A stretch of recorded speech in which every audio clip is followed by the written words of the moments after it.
Exam नहीं निकलेगा भाई, इतना कॉन्फिडेंस धसेगा ना अंदर, तुम्हारा धसे ना धसे सोसाइटी धसा देगा। अब तो भाई सीरियस होके देना, मतलब हमारे टाइम पे तो फिर भी 6 था, अब तो वो चेंज कर दिया।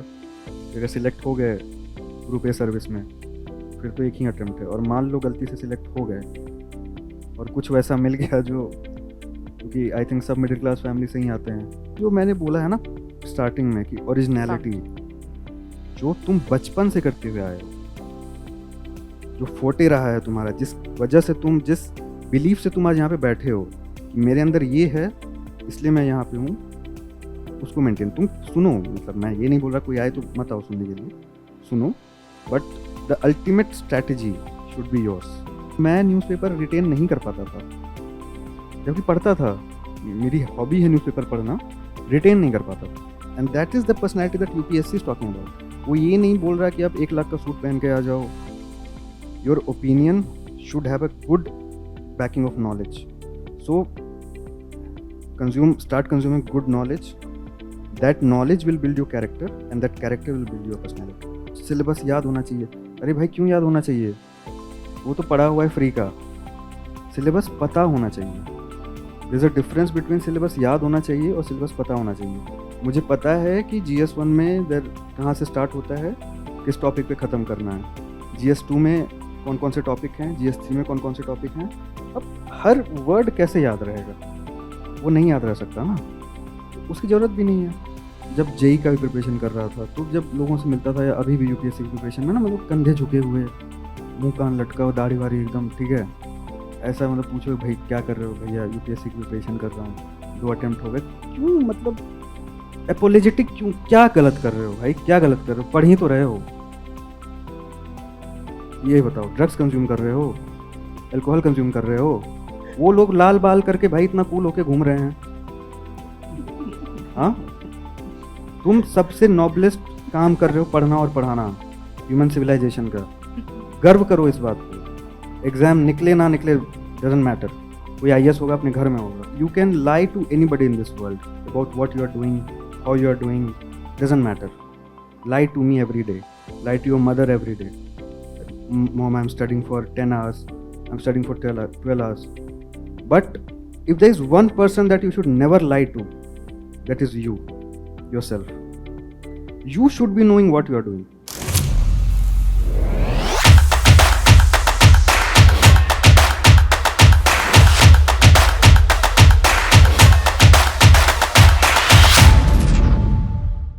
So very good evening to all of you.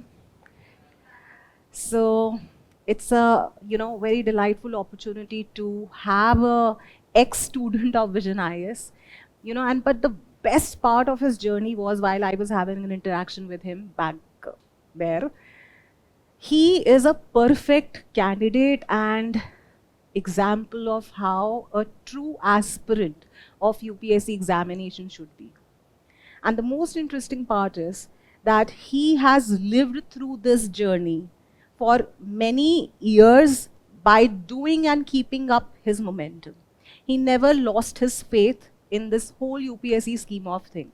So let's have a very candid and real conversation where he would give us insights. He can guide you better as to how a UPSC journey should be, right? So we welcome you, Rahul. Thank you.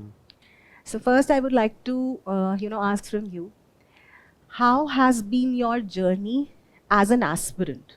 When someone starts his journey, it's all dreamy-eyed, they enter into classes, kuch pata nahi hota hai, what to do, what not to do, no ABCD of UPSC, but still has that hope and charm and belief that, I'm going to clear the civil services examination. So what do you want to say for an aspirant who takes up the admission in the classroom and starts his preparation? Ma'am, first of all, that hope is really important कि होगा और जल्दी हो जाए तो ज़्यादा अच्छा है. Right. But that is the emotional part of it, the philosophical part of it. But practically, you will have to come to classes, make notes, वापस जाके पढ़ना है. And one advice from my side will be कि आप जो भी करो इस प्रोसेस में, there are 3 stages: prelims, mains, interview. आप वो करो जो उस दिन आपको हेल्प करे. आप अब बहुत एक सीरियस क्वेश्चन होता है कि रनिंग नोट्स लेना है या डिक्टेशन वाले नोट्स लेने हैं, फिर अपने से जाके नोट्स बनाना है। मेरा ये कहना है कि जो भी आपको उस दिन हेल्प करेगा आप वो करो। ओके। पता चला आपने बहुत लंबे लंबे रनिंग नोट्स ले लिए, फिर कुछ एक्सट्रैक्ट ही नहीं हो पा रहा उससे। नोट्स बना के मत खुश हो जाओ, अल्टीमेट एम उसको डिलीवर करना है उससे। Right right. तो वेरी रेलेवेंट इंसाइट कि नोट बनाना बहुत इम्पोर्टेंट होता है, right? But many aspirants don't know कि नोट्स बनाते कैसे हैं। Specifically when starts studying for UPSC, they start their journey, everyone is very clueless, yes, कि what is important, what is not important. तो आप क्या गाइडेंस दोगे that you know what is important, what is not important, how to make sense of it, and when is the right time to make notes? This is very clear that everyone has to make notes. What is the right time to make notes? For which stage it is relevant? So could you just share your insight? Yes. Ma'am इसमें मैं ये बोलूँगा कि 2 type के notes होते हैं। एक तो अगर आप क्लासरूम आ रहे हो, एक तो जो आप कॉपी में लिख के जा रहे हो, ठीक है, वो तो है। फिर बुक्स हैं, books are also notes only for me. अब क्या होता है कि धीरे धीरे प्रिपरेशन में जब आप डीप जाओगे तो जस्ट अगर एक मैं ऑडियंस से कुछ पूछूं तो राइट टू प्राइवेसी जजमेंट कौन सा था? के.एस. पुट्टास्वामी, ठीक है, ओके, ये सबको पता है। अब क्या होता है ना कि अब लोग बोलते हैं एक दूसरा नोट्स होता है शॉर्ट नोट्स। अब मेरा ये कहना है कि right to privacy K S. Puttaswamy में था, ये उसमें क्यों डालना? आया समझ में? मतलब ये तो आपको पता ही है कि right to privacy K S. Puttaswamy में है, वो पता ही रहेगा, आपको एग्ज़ाम के पहले ही पता रहेगा। जो दूसरा जो नोट्स है जो एग्ज़ाम के जस्ट पहले रेफ़र करना है, वो ऐसे होने चाहिए जो आपको याद नहीं रहते, ठीक है। धीरे धीरे टेस्ट दे के PYQs करके आपको पता चलेगा कि ऐसा कौन सा इन्फॉर्मेशन है जो आप रिटेन नहीं कर पा रहे हो, और वो आपका दूसरा नोट्स बनना चाहिए। वो 5 पेज में बन जाए, वो उसमें सब कुछ पूरी दुनिया की बातें, फिर तो वो किताब हो गई, राइट। फिर वो क्लास नोट्स ही हो गया। Right. So the second notes that you will make should be जो आप भूल रहे हो, और वो पर्सनल होता है, ठीक है। सारे ज्योतिर्लिंग्स के नाम पता है सबको यहाँ पे? मैम नहीं पता होंगे, आई एम श्योर नहीं पता होंगे। वो होने चाहिए नोट्स में। अगर प्रीलिम्स के 1 घंटे पहले भी आप वो देख लोगे ना, तो वो क्लिक करेगा। प्रीलिम्स के 1 घंटे पहले के.एस. पुट्टास्वामी पढ़ के क्या करोगे? वो तो ऐसे भी क्लिक करेगा एग्जाम में। राइट। तो टेस्ट जब नोट्स पढ़ो, जब किताब पढ़ो, फर्स्ट रिवीजन, सेकंड रिवीजन, जब ये लगे वो चीज़ें जो तुम भूल रहे हो, जो रिकॉल नहीं हो पा रही, जो एग्ज़ाम के 1 दिन पहले पढ़ना है, उसके अलग नोट्स बनाओ, ठीक है। So basically, he means to say कि when you are starting your preparation, what you are able to remember, don't make your notes. What you tend to forget in future, you may come across कि नहीं ये तो याद ही नहीं हो रहा है, that you have to put into notes, right? Which is a very personalized activity. That is what all the teachers here recommend also, right? Next, what is the right time to make notes? They have just entered the classes, right? You all are sitting over here, you have just entered the classes, right? What is the right time to make notes? Are we supposed to make notes of every book, every subject, या फिर हमें पता होना चाहिए कि prelims के लिए बनने चाहिए भी या नहीं, और is it only relevant for mains? Is there also a note making required for interview? So please let the students know, because this is one valid question as well as one very confusing question which every student asks to every other faculty. Yes. तो अगर अभी इन लोगों ने just join किया है, my advice will be कि अभी एकदम रिलैक्स रहो। पहले क्लासेस में जो सिखाया जा रहा है, जो पढ़ाया जा रहा है, देखो उतना हो पा रहा है कि नहीं। फर्स्ट डे से क्योंकि नोट्स बनाओगे, फिर पता चला सब कुछ जो मैंने बोला अभी, कि फिर वो नोट्स का ही दूसरा नोट्स बन जाएगा, फिर उसका तीसरा नोट्स बन जाएगा, उसका कोई फ़ायदा नहीं है। तो अभी तो जो पढ़ाया जा रहा है वही तुम्हारे नोट्स हैं, उसको अगर जाके तुम पढ़ ले रहे हो, दैट इज़ इनफ, ठीक है। अब जो आगे का क्वेश्चन था, तो नोट्स तो हाँ प्रीलिम्स के लिए बनाने हैं, मेंस के लिए बनाने हैं, और इंटरव्यू के लिए तो बनाने ही हैं। और प्रीलिम्स के लिए जैसे मेरे क्या होते थे कि PT 365 आया, IR, लेट्स सपोज IR, मेरे ना 3 पेज में, लाइक एग्ज़ाम के 1 वीक पहले मेरे पास 3 पेज में पूरा PT रहता था। अगर 150 पेज का PT का IR है तो वो मेरे 3 पेज में होगा। और अब मैं बता चुका हूँ कि वो कैसे रहता था और क्यों वो 3 पेज में आता था। क्योंकि मुझे बाबेल मंदब याद है, वो तुम पता है ना, वो Red Sea, Gulf of Aden, वो तो न्यूज़ में बना हुआ ही रहता है, ठीक है। वो स्ट्रेट ऑफ हॉर्मुज भी सबको आता होगा, फिर उसको क्यों नोट्स में लिखना है। लेकिन PT में तो अब ईरान इसका वॉर हुआ है, PT में तो रहेगा, सारे मैगजीन में रहेगा, बट वो नोट्स में क्यों लाना है। आप समझ रहे हो मैं क्या बोल रहा हूँ। फिर वही चीज़ मेंस में तो और वो वॉल्यूमेट्रिक है, मतलब और ज़्यादा है। उसमें अगर नोट मेकिंग में चले गए फिर तो हर चीज़ का नोट ही बनाते रह जाओगे। देखो फाइनली एग्ज़ाम क्लियर करना है, मतलब स्ट्रैटेजी ऐसी होनी चाहिए कि एग्ज़ाम क्लियर हो अच्छे से, with good amount of knowledge, little efforts, इस टाइप से। Very तो rightly put. yes, I want to emphasize on this line of thought only. With good amount of knowledge and minimum efforts, are you or do you buy this idea कि कुछ minimum efforts होते हैं या कुछ shortcut होता है इस exam preparation के लिए? What do you give value to? Knowledge over shortcut. What is actually shortcut? आजकल there is this trend of, you know, this is the compilation, 10 minutes quick revision, right? 150 topics for prelims, right? Do you think that this is how UPSC preparation should be? What do you value? No not at all. मतलब अगर knowledge नहीं है, let's say कि एक, या फिर shallow knowledge है, वो तो तुम अगर एक इतनी बड़ी ब्यूरोक्रेसी को कमांड करोगे तो पता चल ही जाएगा, आज नहीं तो कल वो पता चल जाएगा कि तुम्हारे पास नॉलेज है या नहीं है। And I am not talking about कि एक स्पेसिफिक सब्जेक्ट की एकदम डीप नॉलेज होनी चाहिए तुम्हारे पास, लेकिन जिसका भी नॉलेज हो, जो भी तुम्हें पता हो, वो बहुत कॉन्क्रीट होना चाहिए। अब उसके लिए क्या है कि as I was talking to you also, that my first advice would be all of you कि तुम क्यों आए हो इस प्रिपरेशन में। मे बी सबका अलग अलग रीज़न होगा, किसी का कुछ रहा होगा, बट एक रीडिंग हैबिट डेवलप करो यार, ठीक है। मैं देख रहा हूँ आज, मतलब all through out this journey I have seen people, पढ़ाई में बिल्कुल भी मन नहीं लगता, उनको IAS बनना है, मतलब समझ लो, क्योंकि उन्होंने वो DM साहब आ रहे हैं, वो समझ लो, वो डिंग डिंग डिंग डिंग डिंग वो म्यूज़िक बज रहा है, फिर नहीं, फिर तो प्रीलिम्स ही 5वें, मतलब समझ रहे हो ना मैं क्या बोलना चाह रहा हूँ। Real DM. या सो Not real DM.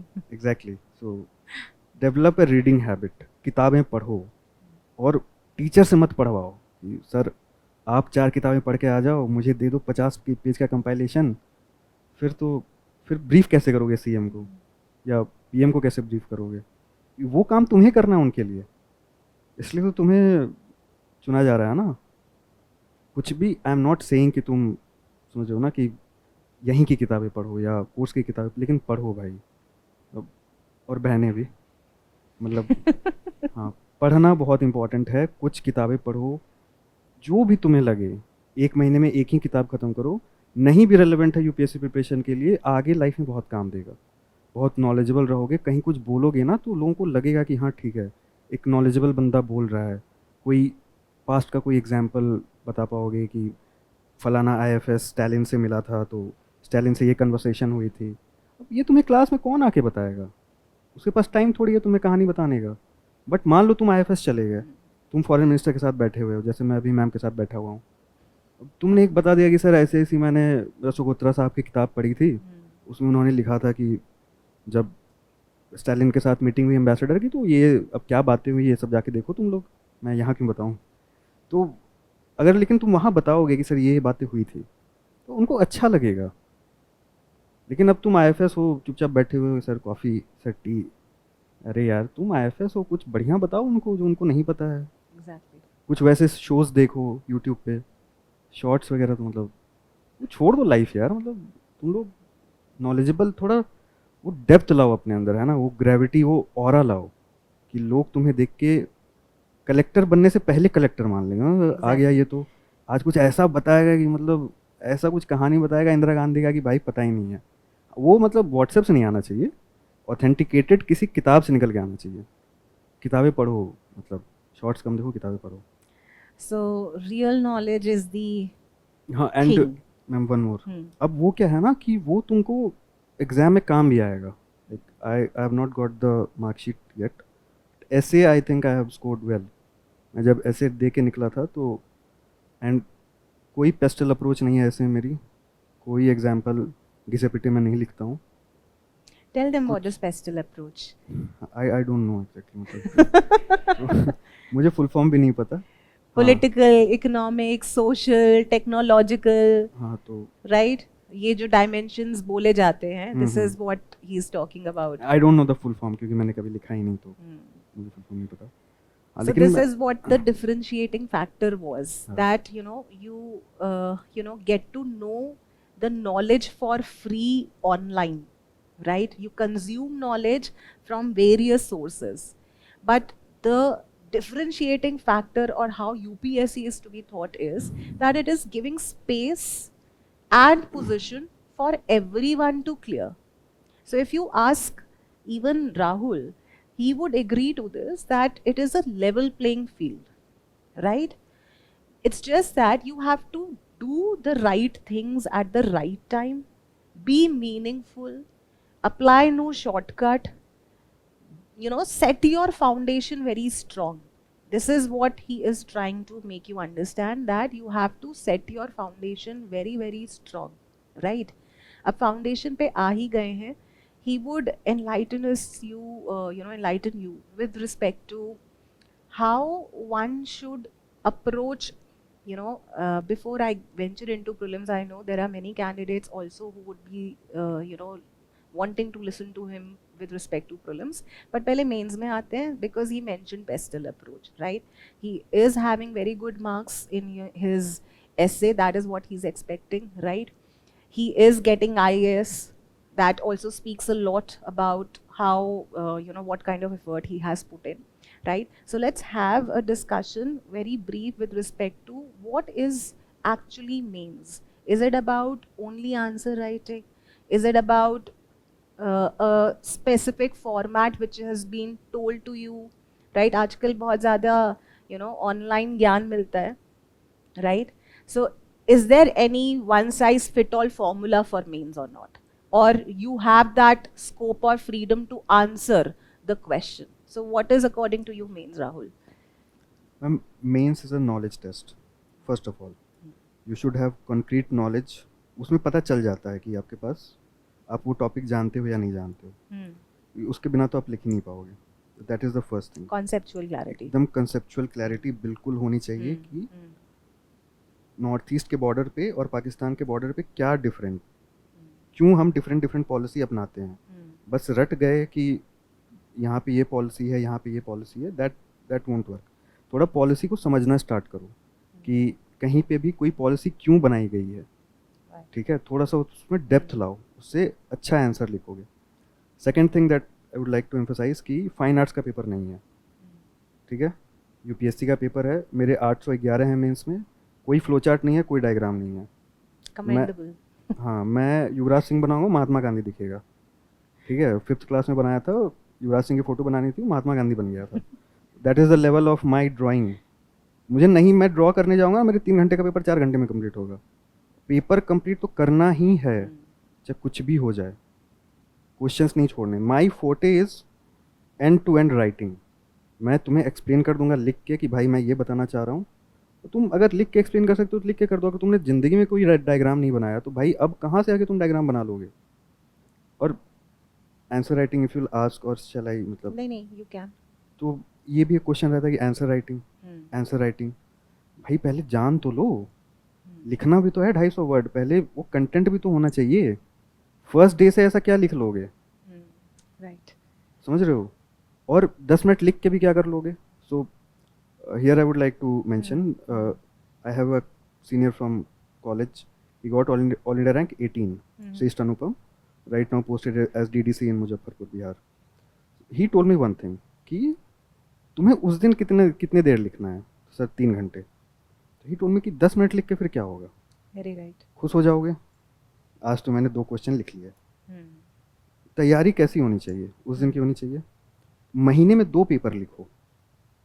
और मेंस के टाइम बोला था, ऐसा भी नहीं कि अभी तो खैर तुम लोग मतलब फ्रेश ही हो, तो उस टाइम पे बोला था मुझे कि महीने के 2 पेपर लिखो, लेकिन 3 घंटे बैठ के लिखो। कलम उठे और 3 घंटे बाद ही वो कलम रुकना चाहिए। वो जो होता है ना कि एक क्वेश्चन लिख लिया, अच्छी बात है, बट उसमें क्या है ना कि तुम परफेक्शन ढूंढने लगोगे।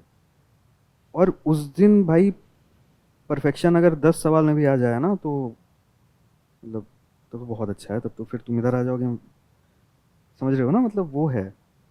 लिखो, लिखना बाद में, पहले थोड़ा नॉलेजेबल बनो, उस चीज़ के बारे में जानो। उसके बाद ग्रेजुएशन किया है ना सबने, 10th 12th ग्रेजुएशन, तो किसी कोई ऐसा है जो बिना ग्रेजुएशन के यहाँ बैठा हुआ है? नहीं ना। आंसर सबने लिखा है ना आज तक, तो वही यहाँ भी लिखना है। बोल बोल के आंसर राइटिंग भाई, ऐसा क्या है आंसर राइटिंग? पूछा गया है व्हाट इज़ योर नेम, बता दो भाई my name is Rahul Kumar. वो हम यहाँ पे पैदा राइट. हुए, फिर यहाँ पढ़े।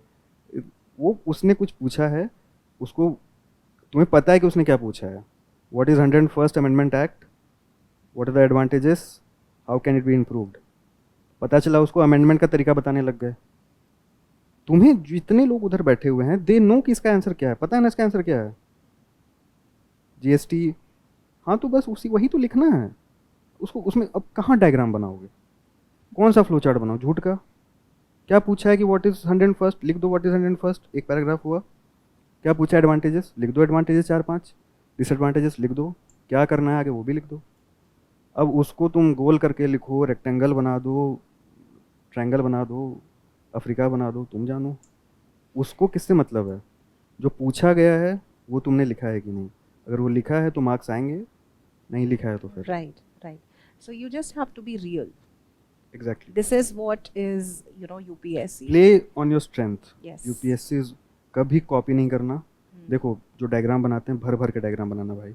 मुझे नहीं आता था डायग्राम बनाने, जो मैंने बोला, मैं डायग्राम बनाने बैठता, 3 घंटे का पेपर 4 घंटे में हो जाता। जिनको फ्लो चार्ट बनाने आता है, फ्लो चार्ट। जो तुम्हारी स्ट्रेंथ्स बचपन से रही है, अब वही तुम्हें आईएएस बनाएगा। कोई टॉपर यहाँ आके, कोई टीचर यहाँ आके तुम्हें नहीं बना पाएगा। जो तुमने बचपन से किया है उसी को अच्छे से करना, बदलना नहीं अपने आप को। मैंने बदला, मुझे 2 अटेम्प्ट एक्स्ट्रा लग गए। जब मैं ओरिजिनलिटी पे आया कि भाई मैं बचपन से ऐसे पढ़ता था, ऐसे ही आईआईटी क्रैक किया, ऐसे ही 10th में इतने परसेंटेज लाया, ऐसे ही 12th में लाया, ऐसे ही अब निकलना होगा तो निकलेगा, नहीं तो जो मैं नहीं कर सकता फिर नहीं कर सकता, सिंपल। और फिर आज मैं यहाँ बैठा हूँ। Right. So basically, there is no one size fit all formula. You just have to clear your concepts, play with your strength. What has been your writing style, you will carry it forward. Just, answer what has been asked. Right. Now coming to value addition in mains, ये भी एक बहुत relevant question होता है, Rahul. You would agree to this that Yes, specifically in mains, which is a stage to increase your marks, because pre के marks तो लगते नहीं है, mains में it is all about marks. So how to increase marks? How much Vision IAS material has contributed in your mains success? Ma'am, that contribution has been a lot this time. तो that I was discussing also. One तो value added material, that मतलब देखना, वो website पे जाके पड़ी हुई है, वैल्यू एडेड मटेरियल है विजन का। And last year it was अलग अलग topics, this year they have compiled, and my god that is a world class document. जिसने भी बनाया, I would like to meet that person. तो तुम उसको भी चाहो तो अपना बेस बना सकते हो। उसमें तुम देखना जाके कि, और मैं अभी देख के नहीं आया हूँ, कोई एडवर्टीजमेंट भी नहीं कर रहा हूँ, ठीक है? एकदम रियल जेन्युइन जो बताऊँगा, जेन्युइन बताऊँगा, इसीलिए यहाँ पे आया हूँ। जो भी बताऊँगा एकदम सच बताऊँगा, तुम्हें गुमराह करके मुझे कुछ नहीं मिलने वाला, ठीक है? मानना होगा, मानना नहीं तो फिर नहीं, गुमराह कोई भी नहीं करना चाह रहा है किसी को। तो तुम जब वीएम में जाओगे, देखोगे वैल्यू एडेड मटेरियल, तो वहाँ पे पीवाईक्यूज दिए हुए हैं, और वो ऐसे डिज़ाइन किया हुआ है ना कि वो पीवाईक्यूज के आंसर्स भी जब तुम कंप्लीट करोगे उसको तो मिल जाएगा।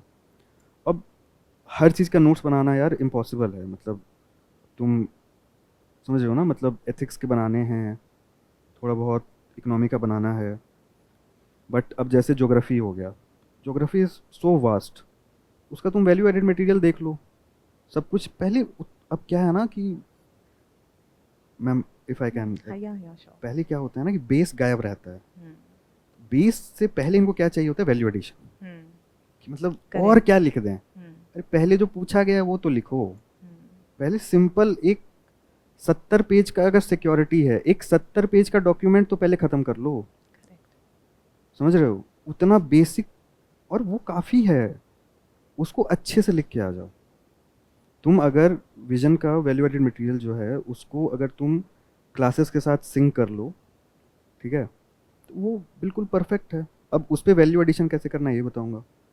जैसे विजन का जो टेस्ट सीरीज़ है मेंस का, ठीक है, तुम लिखते हो तो बहुत अच्छी बात है, लेकिन वही है कि वो ऑक्सीमोरोनिक नहीं होना चाहिए कि आज मम्मी आज आधे घंटे आंसर राइटिंग कर ली। नहीं, आंसर राइटिंग मतलब बैठो 3 घंटे, एकदम वही आंसर राइटिंग करनी है। मेंस के टाइम पे तो बिल्कुल अभी तुमको जो करना है करना।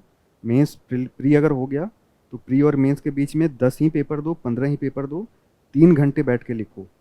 पहला 3 घंटे का पेपर उस दिन जाके मत देना, ठीक है? तो ये क्लियर हो गया।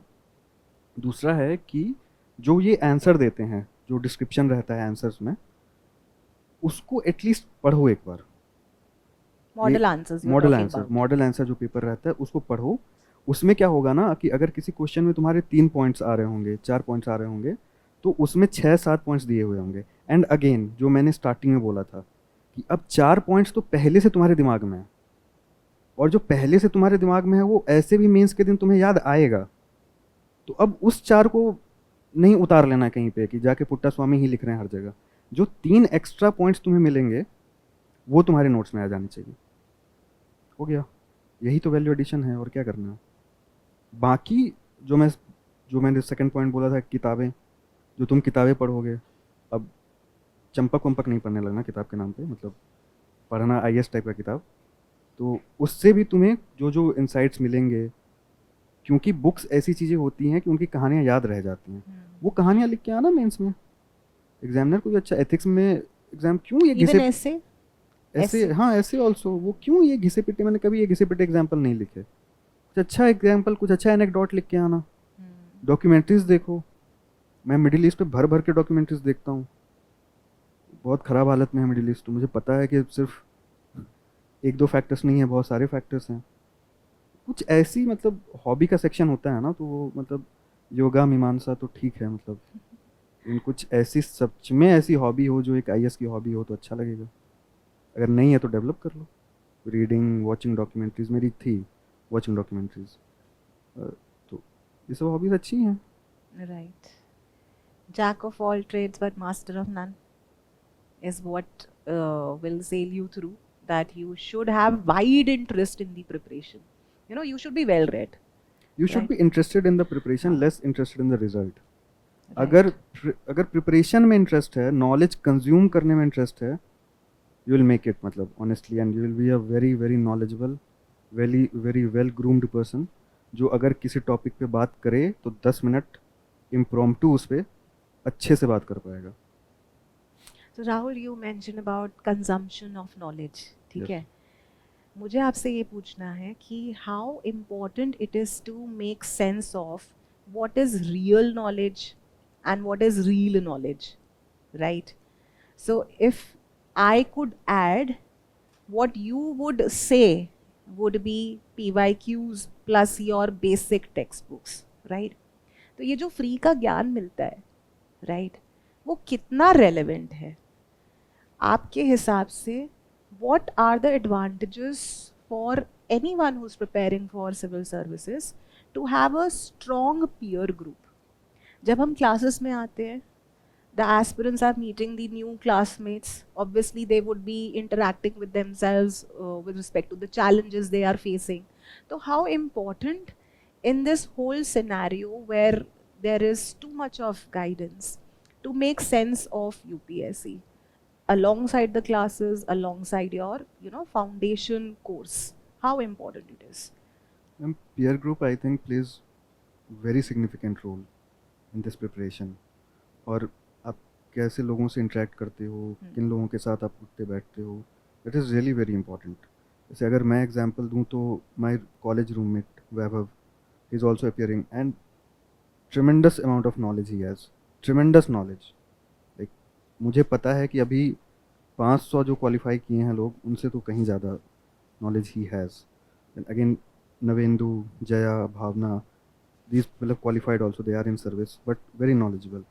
तो अब अगर मेरी वैभव से बात भी होती थी ना, तो वो शॉर्ट्स पे नहीं होती है, वो कि यार यूएस को ऐसा नहीं करना चाहिए था, a long 1 hour debate on US Russia relations, या क्यों रशिया ने अटैक किया, नहीं करना, और वो बिल्कुल भी व्हाट्सएप मतलब ज्ञान नहीं होता था.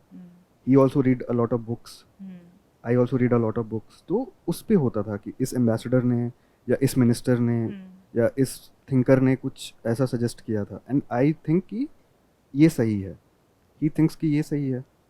So this is how it builds up, this is how you should proceed in this preparation.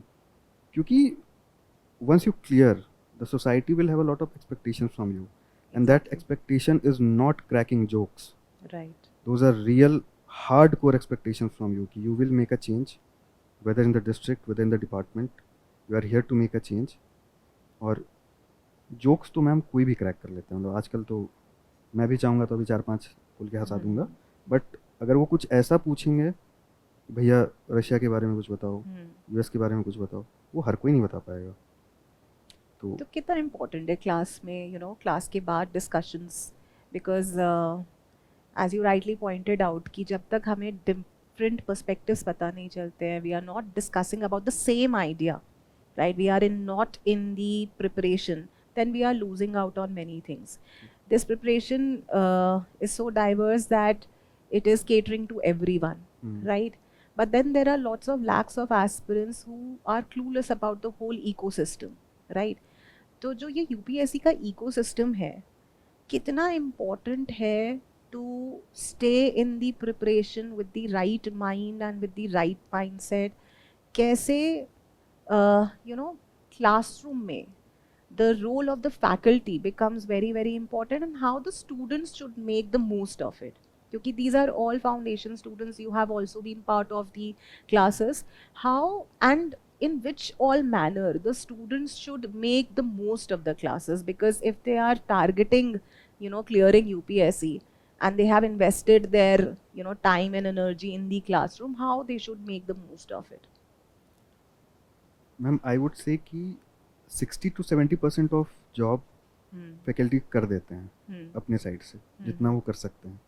But ये एक्सपेक्टेशन रखना कि वो सब कुछ पढ़ा देंगे, 100% कवर हो जाएगा, वो तो ऐसे भी आज भी 90% चीज़ें मुझे नहीं आती, आज भी नहीं आती, वो आज से 10 साल बाद भी नहीं आएगा. तो आप एक फैकल्टी से ऐसा एक्सपेक्ट कैसे कर सकते हो कि वो आपको सब कुछ बता दे, और वो जो बताए वो एग्जाम में उठ के ही आ जाए, क्योंकि इतना बड़ा सिलेबस है.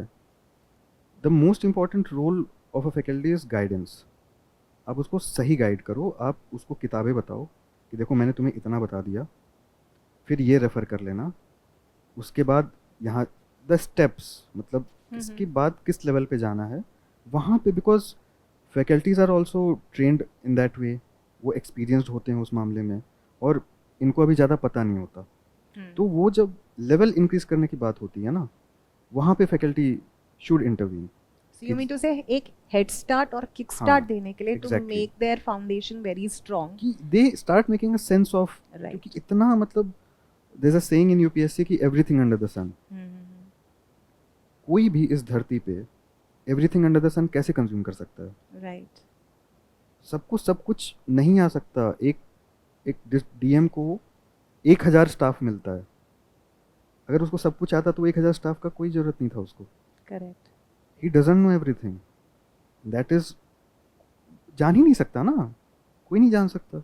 एवरीथिंग अंडर द सन ये क्या होता है, मैं भी सुनता था, जोक्स भी चलते हैं यूट्यूब पे, नहीं है ऐसा. फिर वो सिलेबस उसने क्यों दिया है? आप सिलेबस पढ़ो. हाँ, जो डाउट्स आपके आ रहे हैं, आप न्यूज़पेपर पढ़ रहे हो, आप कोई भी बुक आपने पढ़ा, आप सिलेबस का कुछ पढ़ रहे हो, उसमें जो डाउट्स हैं आप उस दिन फैकल्टी से क्लियर करो. बस he is the best person. अगर आपने इन्वेस्ट किया है यहाँ पे, तो he is the best person to guide you. आप उन पर भरोसा करो. एक तो ये भी होता है कि फ़लाना कोचिंग में फ़लाना फैकल्टी वो मिक्स करके वो पिला देते हैं, तो वो तो नहीं हो रहा। अब कहीं आप आए हो तो हैव फेथ, और होगा तो आपके अपनी मेहनत से ही। सब लोग मेहनत करेंगे लेकिन अल्टीमेट डिलीवरी तो आपकी होनी है। Obviously exactly. चौका और छक्का तो आप नहीं मानना है। हाँ, चाहे कोच कोई भी हो, कोच पे भरोसा करो बस। Right, very well said. Syllabus की बात करी आपने, hmm. You know, and it is presumed as well as it is you know, objectively seen that there is a vast syllabus. So how the students can cover the syllabus, you know, how much time is needed after the classes, how much time should they spend, right?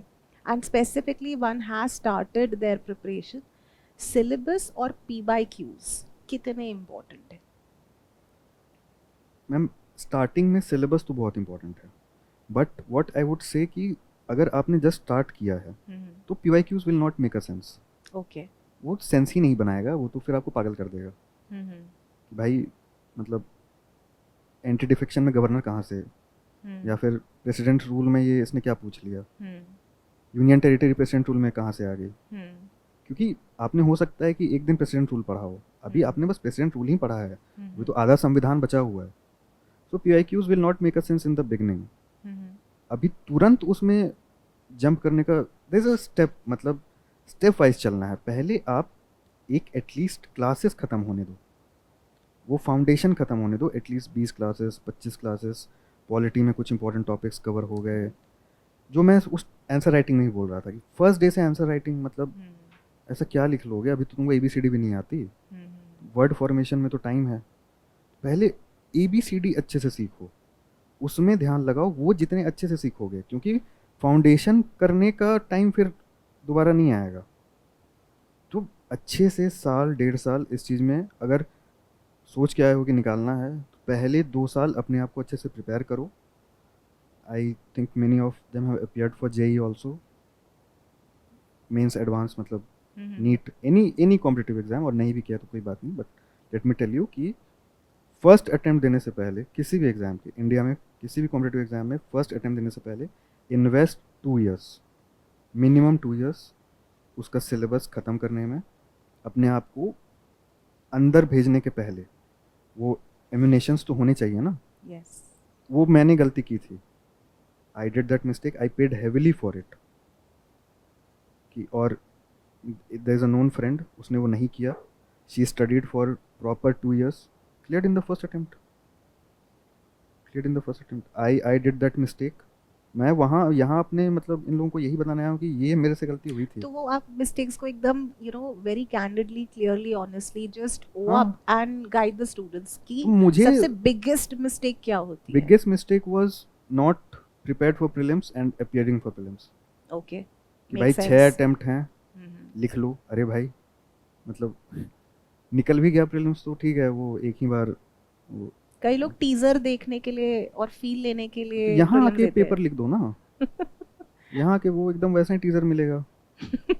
वो teaser Exactly. Trailer नहीं है ना, वो देखो exam नहीं निकलेगा भाई, इतना कॉन्फिडेंस धसेगा ना अंदर, तुम्हारा धसे ना धसे सोसाइटी धसा देगा। राइट। तो मैं बता रहा हूँ तुम्हें, और कोई भी जाके आलतू फालतू एग्जाम नहीं लिखने लगना। पता चला दरोगा का एग्जाम लिख दिया जाके, पापा बोल रहे हैं दरोगा नहीं बन पाए तुम कलेक्टर क्या बनोगे, है ना। ये सब नहीं करना, कलेक्टर बनने आए हो उसी का एग्ज़ाम लिखना, और तैयारी कंप्लीट हो जाए तब लिखना, तब तुम्हें पता तो चलेगा एटलीस्ट भाई कि क्या गलतियाँ हुई। अगर प्रीलिम्स नहीं निकला तो स्टैटिक में कमी थी, एनालिसिस में कमी थी। अगर सिलेबस ही कंप्लीट नहीं होगा तब तो दिमाग सबसे पहले ये बोलेगा पहले सिलेबस ही कंप्लीट कर लेते हैं, फिर पता चला सिलेबस कंप्लीट करने में चौथा अटेम्प्ट में चले गए।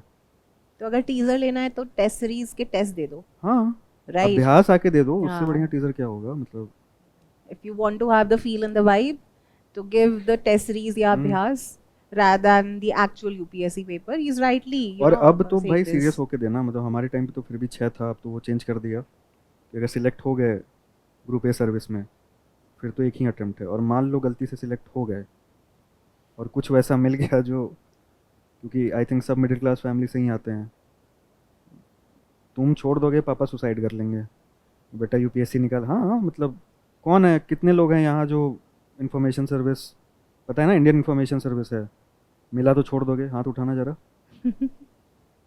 हाथ उठाओ। छोड़ दोगे, चलो मतलब ठीक है। But- सेकंड मिस्टेक क्या है? सेकंड मिस्टेक, सेकंड मिस्टेक है कि 958 लोगों का सिलेक्शन हुआ है इस बार। मैं गारंटी देता हूँ कि 1 से 958 की अपनी स्टोरी, अपनी स्ट्रैटेजी, अपना प्रिपरेशन रहा है। अब आज मैं आया हूँ, मेरे लिए भी बैठे हैं, कल AIR 1 आ जाएगा, उसके लिए भी ज़्यादा चिंता आएगी, अब उसके बातों पर भरोसा किया जाएगा। AIR 2 आ जाएगा, उस सेम लोग आएंगे, तब तुम 958 कहानियाँ तुम सुनने आए हो, उसमें तुम हो जाओगे कंफ्यूज। वो काला शर्ट पहन के आया था, वो बोल रहा था कि आंसर राइटिंग पहले दिन से नहीं करना है। ये उजला शर्ट पहन के आया है, ये बोल रहा है आज ही से चालू कर दो, करे तो करे क्या। तो वो जो मैंने बोला है ना स्टार्टिंग में कि ओरिजिनलिटी, जो तुम बचपन से करते हुए आए हो, जो फोटे रहा है तुम्हारा, जिस वजह से तुम, जिस बिलीफ से तुम आज यहाँ पे बैठे हो कि मेरे अंदर ये है इसलिए मैं यहाँ पे हूँ, उसको मेंटेन तुम सुनो। मतलब मैं ये नहीं बोल रहा कोई आए तो मत आओ सुनने के लिए, सुनो, but the ultimate strategy should be yours. और सिर्फ स्ट्रैटेजी ही नहीं बनाते रहो। मैंने देखा है लोगों को, मतलब राइट 5वें अटेम्प्ट में है स्ट्रैटेजी बना रहे हैं। अब अगर तुम्हें 5वें अटेम्प्ट में तुम स्ट्रैटेजी बना रहे हो, तब तो फिर अगर तुम बन भी गए तो भाई डिस्ट्रिक्ट का कल्याण कर दोगे। And every year with the changing new year resolution is taken, हाँ। ऐसे यूपीएससी की स्ट्रेटजीज भी बनती है exactly with every changing year. पहले करके तो देखो, मतलब पहले पढ़ो ना यार, स्ट्रैटेजी बन जाएगी। पढ़ना तो स्टार्ट करो, पॉलिटी कुछ भी उठा के पढ़ो। आर्टिकल 1 चाहे लक्ष्मीकांत बोले, चाहे डीडी बासु बोले, चाहे मैं बोलूँ, आप बोले, भैया बोल दें, आर्टिकल 1 थोड़ी बदल रहा है। लेकिन कहीं से तो पढ़ो, बेयर एक्ट ही पढ़ लो। So that is most important thing. And third I would say कि जो हमारी पहले ही बात हो रही थी कि देर आर सम ABCDs जो ये लोग मिस कर देते हैं। वर्ल्ड मैपिंग क्यों करनी है? क्योंकि प्रीलिम्स में आएगा। 2 साल प्रीलिम्स में ना आए तो वर्ल्ड मैपिंग छोड़ देंगे। वर्ल्ड मैपिंग तुमने छोड़ी, IR गायब हो गया। वर्ल्ड मैपिंग का ज्योग्राफी से कोई लेना देना नहीं है, फर्स्ट ऑफ ऑल, चलो है मान लिया, लेकिन world mapping has a lot of things to do with IR। BRICS कभी समझ में ही नहीं आएगा कि क्यों हो रहा है, सार्क क्यों हुआ, बिम्स्टेक और सार्क में अलग क्या है। IS बन जाओगे अगर वर्ल्ड मैपिंग नहीं पता है, बिम्स्टेक सार्क का अंतर नहीं पता चलेगा कि अलग किया क्यों, सार्क में ऐसी क्या कमी थी कि बिम्स्टेक को लाया गया। हमेशा पाकिस्तान को ही गाली देते रहोगे, लेकिन ऐसे पॉलिसी नहीं बनती है। वर्ल्ड मैपिंग इसलिए जरूरी है जैसे ABCD जरूरी होता है, क ख ग घ, है ना, उसके बिना कैसे अपना नाम लिखोगे। वर्ल्ड मैपिंग के बिना वही है कि पूरे सिलेबस को समझने के लिए वर्ल्ड मैपिंग इंपॉर्टेंट है। अब दूसरा आता है जो मैम लेती हैं, एक डायनेस्टीज एंशिएंट मिडीवल की। लोग क्यों पढ़ते हैं कि प्रीलिम्स में आएगा, 2 साल नहीं आया तो वो भी नहीं पढ़ेंगे। Again that is the ABCD। बिना डायनेस्टीज के हिस्ट्री पढ़ोगे कैसे कि कौन किसके बाद आया, अकबर का बेटा कौन था या हुमायूं का, मतलब समझ में, हुमायूं बाप था कि बेटा था, यही नहीं पता है, चले हैं एकदम हिस्ट्री का आंसर लिखने। तो वैसे नहीं करो। देखो कुछ चीज़ें एग्ज़ाम में आए नहीं आए, है ना, मतलब आई थिंक नर्सरी KG के बाद किसी ने नहीं बोला होगा कि ABCD लिख कर दिखाओ, बट लेट्स सपोज कि तुम वही नहीं सीख पाते अच्छे से, तो सेंटेंस कैसे फॉर्म होता।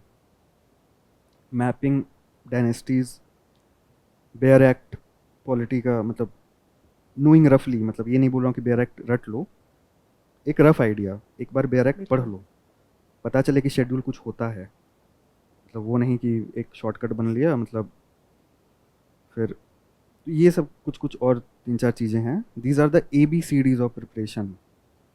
Irrespective of pre mains interview, वो रटो बैठ के, उसको याद करो। India mapping, world mapping, dynasties, bare act, sense of timeline and chronology. Chronology, exactly. अगर IR में you don't know how things have developed, हाँ, उसका कनेक्शन हिस्ट्री से है। Geography is the mother of all subjects. अगर geography नहीं पता हो that what are the resources present, how will the man make use of it, how the history would be created, how international relations would be dependent upon, you know, so many things, right? So it's all interwoven, right? UPSC is about, you know, interdisciplinary approach, right? It is not one subject specific. He is right in this you know, narrative that which I also feel that most of the aspirants are failing to understand, that they go by trends. कि अब UPSC का prelims में trend ये है कि हम medieval छोड़ सकते हैं, we will focus on art and culture, right. Second year modern Indian history, third year geography ज़्यादा पूछ लिया तो अब now we will focus on geography, we will leave SNT, right? So there is not this kind of approach which you should always seek for कि भाई जो trend में है हम वो करेंगे. It should be very holistic, it should be very organic, and it should be based on certain kind of foundation and ABCD as he is rightly putting it. Rivers, मतलब India mapping, national parks, wild life sanctuaries, जान तो लो कम से कम कि कितने national parks हैं India में, कहाँ हैं, क्यों हैं. इसलिए मत जानो कि प्रीलिम्स में आएगा, Right. इसलिए जानो क्योंकि तुम प्रिपरेशन करने आए. नेशनल पार्क उठ के तुम्हारे घर में नहीं गया कि पढ़ो, तुम आए ना करने के लिए. तो these are the ABCDs of preparation. इसको इर्रिस्पेक्टिव कि आए नहीं आए, इसको कर लो और देखना आगे प्रीलिम्स तो हर बार निकलेगा, मतलब इसी से निकल जाएगा. इतने अगर ये बैकग्राउंड तुम्हारा बना रहेगा तो कोर स्टैटिक, मैं मतलब मेरा अपना टर्म है ये लोगों को समझाने के लिए कि this is a core static part. इसके बिना तो तुम मतलब दुनिया भर का ज्ञान ले लो, वो नहीं होने वाला. रात में भी उठा के तुमसे पूछ दे कि भाई गंगा की ट्रिब्यूटरीज बताओ, राइट टू लेफ्ट बताओ, वो तुम्हें आना चाहिए. माउंटेन सिस्टम बताओ इंडिया के, तुम्हें आना चाहिए. डायनेस्टीज की क्रोनोलॉजी बताओ, वो तुम्हें आना चाहिए. आई नो इट्स टफ, तो वो तो प्रिपरेशन, लेकिन एक बार तुमने ये कर लिया ना तो प्रिपरेशन ईजी हो जाएगी. समझ रहे हो? मतलब शेड्यूल्स कहाँ पे हैं, कसम देख तो लो कि स्टार्टिंग में बेयर एक्ट में शेड्यूल दिया है कि लास्ट में दिया है. मान लो जॉइंट सेक्रेटरी बन गए तो कहाँ एडिटिंग करवाओगे कॉन्स्टिट्यूशन में. कंफ्यूज हो रहे हो या क्लियर हो रहा है? मतलब कंफ्यूज नहीं हो रहे, मुझे ऐसा लग रहा है कि वो कंफ्यूज हो रहे हैं बहुत ज़्यादा. नहीं. अच्छा, ABCD में राहुल एक बहुत इम्पॉर्टेंट अल्फ़ाबेट है जो कि यूपीएससी में भी सबसे ज़्यादा इम्पॉर्टेंट है, and that is interest in current affairs. ये यूपीएससी के नोटिफिकेशन में पर्सनालिटी टेस्ट की एक रिक्वायरमेंट में लिखा है, interest in current affairs. So how much important is to be aware of current affairs, how much is current in UPSC and how much is static, कहाँ से पढ़ना चाहिए, what were the sources which you picked up, right, and how one should integrate static and current affairs. This is what we want to know. Ma'am what I feel कि पूरा part static ही है और current affairs तो होता रहेगा. If you know your statics very well, बहुत अच्छे से वो आपको आता है, तो करंट अफेयर्स उस पे ही बिल्ड होगा. अब लोग क्या करते हैं ना कि करंट से स्टैटिक पे पहले करंट अफेयर्स बिल्ड करते हैं कि मतलब 4-5 मैगजीन मोटे मोटे खरीद के लाएंगे, फिर बोलेंगे अब तो इसको पढ़ूंगा. और स्टार्ट कहाँ से करेंगे? पॉलिटी के मतलब करंट अफेयर्स से. पॉलिटी अभी ख़त्म भी नहीं हुई है पूरी, पूरा उनको कॉन्स्टिट्यूशन भी नहीं पता, वो पहले अब करंट करेंगे. मेरा ये कहना है कि पहले आप स्टैटिक अच्छे से करो, उस पे ही करंट बिल्ड होगा. अब जैसे मैं आपको एग्जांपल देता हूँ कि स्पीकर के रिमूवल का मोशन आया था पिछले महीने, तो वो तो अब लोग बोलेंगे कि वो करंट हो गया. अब प्रीलिम्स में आप जाओगे तो स्पीकर के रिमूवल का प्रोसेस तो आप पढ़ के जाओगे ऐसे भी, वो तो स्टैटिक का ही पार्ट है. करेक्ट. बट अब क्या है कि अगर आपके पास लेट्स सपोज कि 1 वीक बचा है, आपको रिवीजन करना है, तो थोड़ा सा आप जब वहाँ पे आओगे तो आप 2 मिनट एक्स्ट्रा स्पेंड करोगे वहाँ पे स्पीकर के रिमूवल पे कि भाई वहाँ था. और उसके लिए दुनिया भर का करंट अफेयर्स पढ़ना इंपॉर्टेंट नहीं है. आप एक सोर्स फॉलो करो, एक न्यूज़पेपर फॉलो करो.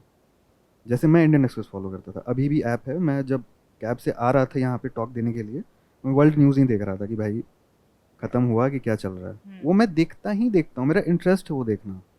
मैं IAS बनूँ ना बनूँ, मैं कहीं और जॉब करूँ, दैट डजंट मैटर. वो मैं देखूँगा दुनिया में क्या चल रहा है. That is a basic interest, and वो इंटरेस्ट आपको डेवलप करना पड़ेगा. अगेन क्योंकि आप यहाँ आए हो, UPSC आपके घर नहीं गई है, तो इंस्टाग्राम डिलीट कर दो, वो तो हो जाएगा. मैंने अभी तक इंस्टॉल नहीं किया, कभी नहीं करूँगा. इंडियन एक्सप्रेस डाउनलोड कर लो और उसका कुछ नहीं करना है, बस नोटिफिकेशन ऑन रखना है ना, वो खुद नोटिफाई करता रहेगा कि आज यहाँ आग लग गया, यहाँ बम फूट गया।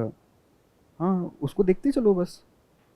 वो आप पता नहीं चलेगा, बट वो डीप मेमोरी ना आपकी, वो over time, over over the time वो बिल्ड होती जाएगी। और कुछ अच्छे आर्टिकल्स एक्सप्लेंड वगैरह वो पढ़ लिया करो। अच्छा राहुल, ये हाउ और relevant is PT 365 current affairs? Ma'am, और एक और हाँ चीज़ है हाँ कि श्योर। न्यूज़पेपर के नोट्स वगैरह नहीं बनाना भाई, मतलब ठीक है, उसमें कुछ भी ऐसा नहीं है कि एक महीने, अब देखो मैं डिफरेंस बताता हूँ, एक महीने बाद हम लोग न्यूज़पेपर का गत्था वो बेच देते हैं कि रखते हैं, ये बताओ? बेच देते हैं। लक्ष्मीकांत बेचा है किसी ने अभी तक? हाँ, तो वही डिफरेंस है। वो पढ़ा ही, वो खरीदा ही जाता है बेचने के लिए, बिकॉज इट इज़ न्यूज़पेपर। पढ़ा, कुछ आया समझ में तो ठीक है, कुछ रिटेन रह गया तो बहुत अच्छी बात है, नहीं तो कोई बात नहीं। कहीं ना कहीं स्टार्टिंग में तुमको मिल ही जाएगा। और उससे ऐसे ही, मतलब ये बताओ ना, मतलब मुझे देखो फिर वही बात है, कोई और आएगा कुछ और बोल के जाएगा तो ठीक है, लेकिन मैं न्यूज़पेपर रिटेन नहीं कर पाता था, जबकि पढ़ता था। मेरी हॉबी है न्यूज़पेपर पढ़ना, रिटेन नहीं कर पाता था। कहीं कुछ दिमाग में रह गया, जैसे मैं मैम को एग्जांपल भी दे रहा था कि मेरा एक एग्ज़ाम था अगले दिन EPFO का, तो रात में just to clear my head, मेरा आदत है न्यूज़ खोल के कुछ देखना, तो उससे नींद आ जाती है जल्दी। तो हाँ, वो फिनलैंड ने कुछ ज्वाइन किया था नेटो, और 31 मेंबर कंट्रीज़ हुए थे टोटल में। मैं वही last news that I read, और मैं सो गया। सुबह इट वाज पेपर में था, मतलब उस एग्जामिनेशन पेपर में था कि नेटो के कितने मेंबर हैं। This is how it is. अब उसके लिए मतलब समझ रहे हो ना कि अब मैं उठता नोट्स बनाता, वो तो ऐसे भी तुम्हें मैगजीन में मिल ही जाएगा, तो उसका नोट्स क्यों बनाना है? तो उसके नोट्स नहीं बनाना। And then second one, prelims is just round the corner. Yes ma'am. ठीक है, anxiety is at its peak. बहुत लोग, बहुत एस्पिरेंट्स, और स्पेसिफिकली गिवन द फैक्ट कि अब prelims has become all the more relevant and tricky, right? तो कितना इम्पोर्टेंट है to make sense and consolidate the things, how much PT 365 और monthly current affairs have helped you? Ma'am, PT has helped a lot. Monthly मैं सिर्फ पढ़ता था, again Hmm. No retention capacity of that order कि मैं पूरा Hmm. Magazine रट पाऊँ, Hmm. उसकी ज़रूरत भी नहीं है। Hmm. एंड टू एंड एक बार पढ़ लेता था, कहीं कुछ मिस ना हो जाए। Hmm. तो वो तो हर महीने, क्योंकि अगर आप रटने गए, मतलब एक बार ट्राई करना तुम लोग भी, मज़ा आ जाएगा। मतलब ठीक है, रटने गए तब तो एक महीने का मैगजीन 10वें महीने में जाके कंप्लीट होगा, तब तक 10 मैगजीन आ चुके होंगे, और फिर अगले साल कंप्लीट होगा।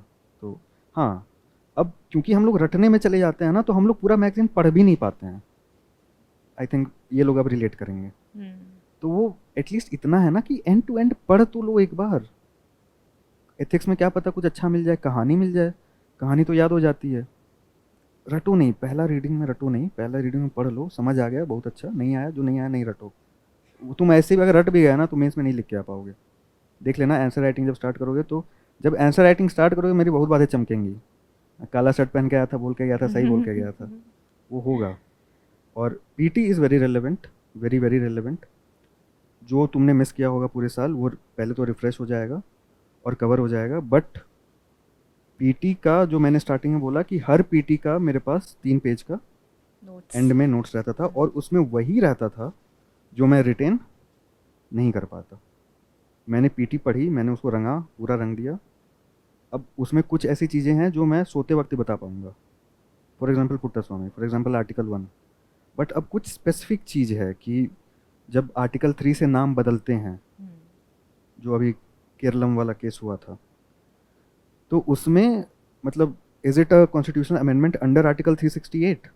तो नो, वो अंडर आर्टिकल 368 में कॉन्स्टिट्यूशनल अमेंडमेंट नहीं है।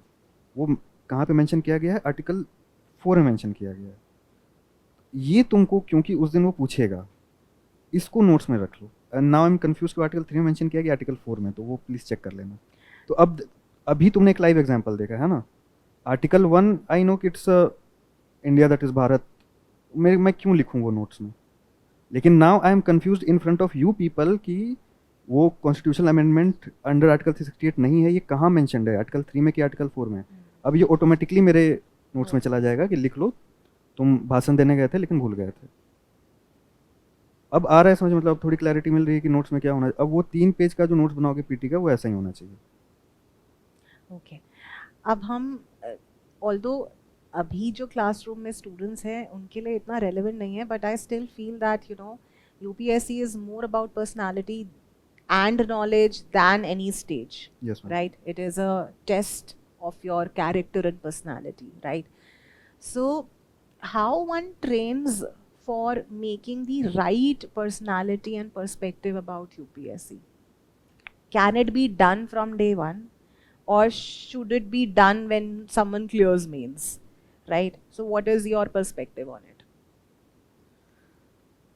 मैम इसमें एक लूप है, ठीक है, एंड ये पता नहीं मेरा सेइंग है या चलो मेरा ही सेइंग है दैट, नहीं मेरा सेइंग नहीं है, बट अभी दिमाग में आया तो मैं बता रहा हूँ that knowledge builds character and character builds personality.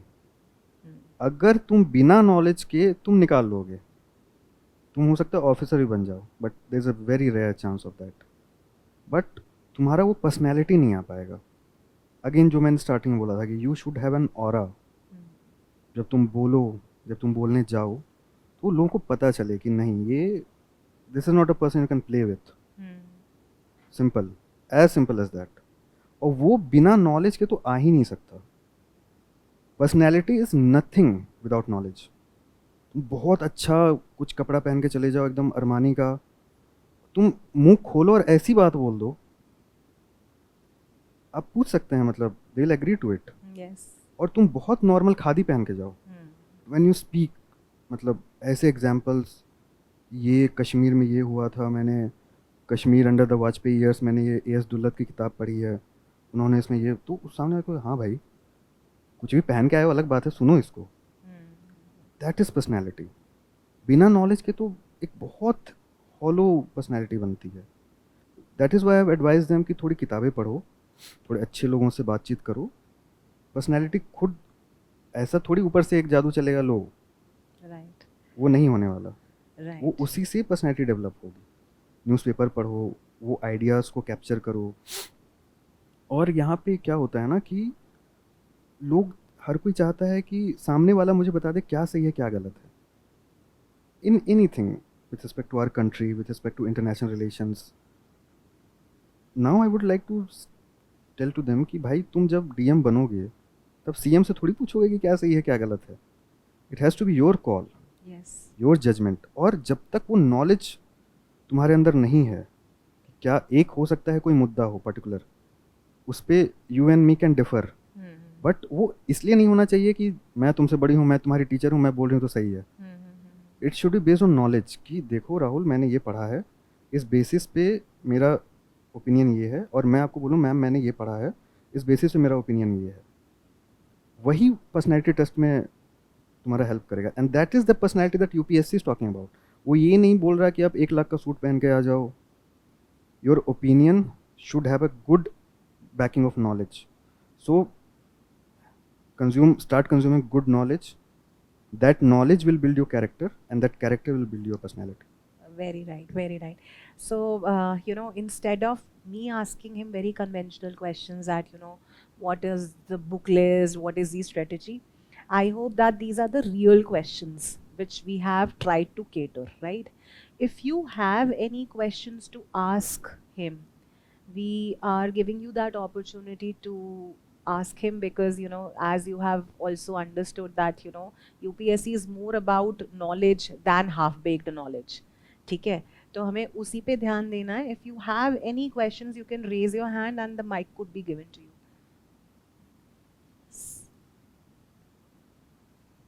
अच्छा, नॉलेज का मैं पहले बता दूं कि मतलब अब प्रीलिम्स के 2 महीने पहले 10 किताबें मत खरीद लेना. प्रैक्टिकल मतलब इट्स, समझ रहे हो ना, मतलब मेंस हुआ या चलो तुमने प्रीलिम्स दिया नहीं क्लियर किया, तो अब मतलब बैठ कर रोने से अच्छा है कि भाई कोई अच्छी किताब पढ़ लो. ठीक है, कुछ भी मतलब पॉलिटिक्स पे पढ़ लो, आईआर पे पढ़ लो, चलो हिस्ट्री पे पढ़ लो, वो तुम्हें अगले अटेम्प्ट में help. It's a continuous process, just keep learning and you will B through. हाँ, सर जैसा कि आपने बताया कि सिलेबस मतलब हर कोई ऐसा बोलता है ना कि सिलेबस जानना इम्पॉर्टेंट है। तो जैसे मैं लास्ट ईयर से प्रिपरेशन कर रही हूँ, पर ऐसा हर बार ही होता है कि मैं हर बार ही सिलेबस भूल जाती हूँ, फिर देखती हूँ। तो क्या आपने कुछ ऐसा किया था जिससे आपको सिलेबस याद हो जाए एकदम अच्छे से? सिलेबस याद करना ही नहीं है। सिलेबस क्यों याद करना? टॉपिक वाइज सिलेबस बिल्कुल, मतलब वो सब देखो मनगढ़ंत कहानियाँ हैं कि तुम किसी को नहीं याद रहता, किसी को नहीं याद रहता। मैं वही तो आपको बोल रहा हूँ कि वो जो चल रहा है ना यहाँ पे कि सब कुछ सिलेबस याद होना चाहिए। अरे भाई क्यों याद होना चाहिए? वो तो पड़ा हुआ है फ्री का। सिलेबस पता होना चाहिए। There is a difference between syllabus याद होना चाहिए और सिलेबस पता होना चाहिए। मुझे पता है कि GS1 में देर कहाँ से स्टार्ट होता है, किस टॉपिक पे ख़त्म करना है। GS2 में कौन कौन से टॉपिक हैं, GS3 में कौन कौन से टॉपिक हैं। अब हर वर्ड कैसे याद रहेगा? वो नहीं याद रह सकता ना, तो उसकी ज़रूरत भी नहीं है। When I will read an article on Naxalism, I know it's important for me, क्योंकि समझो ना कि वो इंटरनल सिक्योरिटी का पार्ट है मेरे। When I read an article on IR, I know कि वो GS2 का पार्ट है। But when I read an article on fashion, fashion है सिलेबस में? नहीं। तो ये तो बिना आपको याद किए, देखो आपको याद है सिलेबस। कहाँ गई वो बोल रही थी कि सिलेबस याद नहीं है? फैशन नहीं है ना सिलेबस में। नहीं। चलो मान लो आपने मतलब मनीष मल्होत्रा पे कोई आर्टिकल पढ़ा, पढ़ो, मतलब मैं ये इंपॉर्टेंट है जानना, फैशन भी बहुत इंपॉर्टेंट है। But that is not relevant to your preparation and you know this. Yeah. Even अभी आपको पता है। बट मान लो कि आपने कुछ PM जनमन पे कोई आर्टिकल पढ़ा, is it relevant to your Yeah. Preparation? Obviously, क्योंकि ट्राइब्स है। बस इतना ही जानना है सिलेबस को।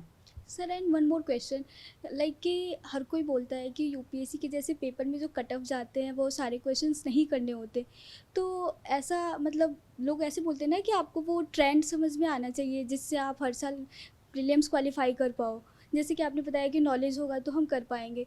तो सर मतलब मैं जैसे क्लासेस लेती हूँ फाउंडेशन क्लास, तो उसमें टीचर्स ये बताते हैं कि आप ये समझ लो कि ये टॉपिक आएगा, ये करना है, तो यो वो कैसे बिल्ड करें लाइक प्रिपरेशन के दौरान? PYQs, okay.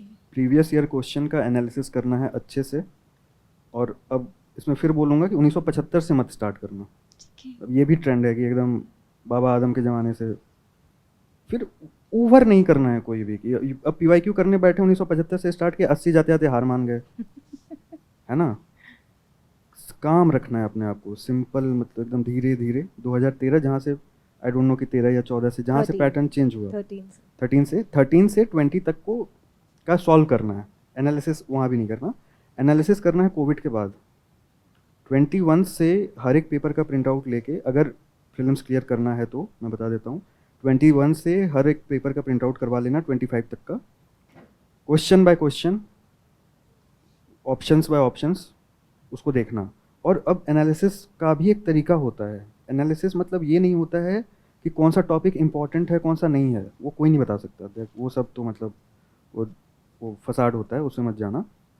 उसमें आप ये देखना ना कि यूपीएससी गलत कहाँ करवाता है ना। वो ऐसा क्या है जो आपका चेक करता है, आपको समझ में आ जाएगा। मतलब once you do this practice, एक दो पेपर का, आपको समझ में आ जाएगा कि यूपीएससी अगर आर्टिकल पूछता है तो वो क्या कहाँ गलत करवाता है, कहाँ सही करवाता है, ये मत देखना, ठीक है। Because let me tell you, prelims is a game of मतलब एलिमिनेशन।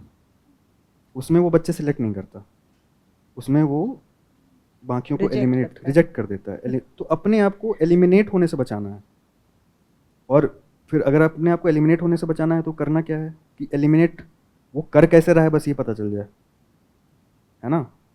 कि अब कोई वर्ल्ड टॉयलेट ऑर्गेनाइजेशन पूछ लिया, लगे हैं मतलब ऑर्गेनाइजेशन रटने, सब रट ही जाऊंगा, वही गोइंग बाय द ट्रेंड्स। हाँ, अगले साल आया ही नहीं।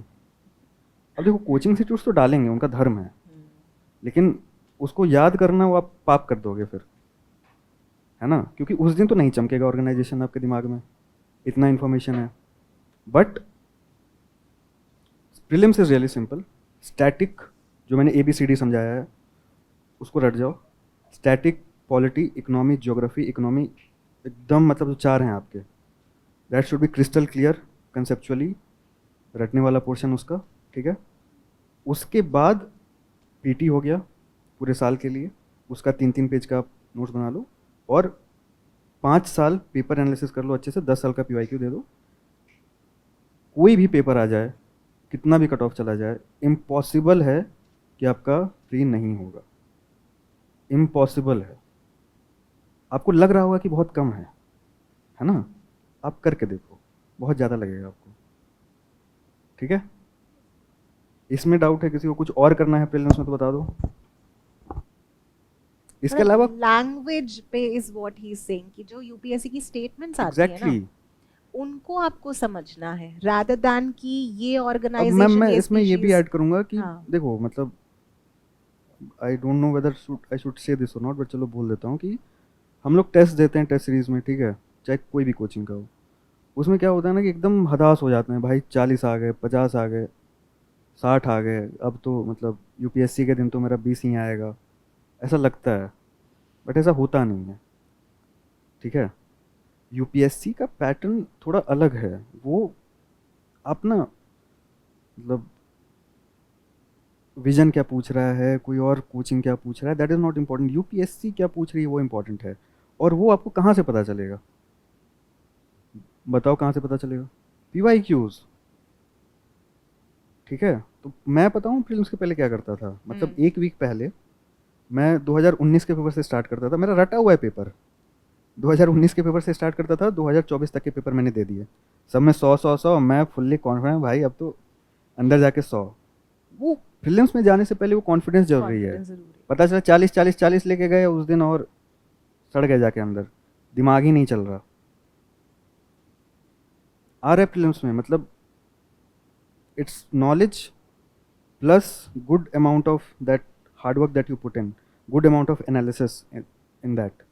दिमाग खोलिए, अपना दिमाग लगाइए, हर चीज़ का एसओपी नहीं मिलेगा डिपार्टमेंट में या डिस्ट्रिक्ट में। कोविड पता था किसी को कोविड आएगा, कैसे हैंडल किया सारे डीएम एसडीएम्स सारे डिपार्टमेंट्स ने, एसओपी उसके बाद बनी ना। अब जैसे 2023 का पेपर था, I clear that prelims by a good amount of CSAT, I got 140 in that CSAT. In fact 2023 में हाउ मेनी वाला आया था पैटर्न, एग्जैक्टली, है तो ना, और वो it was very new for हाँ, एवरीवन। जो आपने अभी बोला कि हाँ, new for new for everyone, everyone. वो पेपर पता है क्या था, कौन अपने आप को काम रखेगा।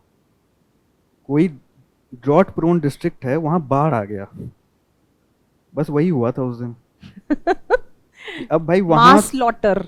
हाँ हाँ, कि अब मतलब अब वहां के डीएम को तो नहीं पता ना यहाँ बाढ़ भी आ सकता है, लेकिन उस दिन आ गया। अब लेकिन उसको सरकार को तो चाहिए ऐसा डीएम जो बाढ़ भी संभाल सके ड्रॉट में, वो कैसे चेक करेगा?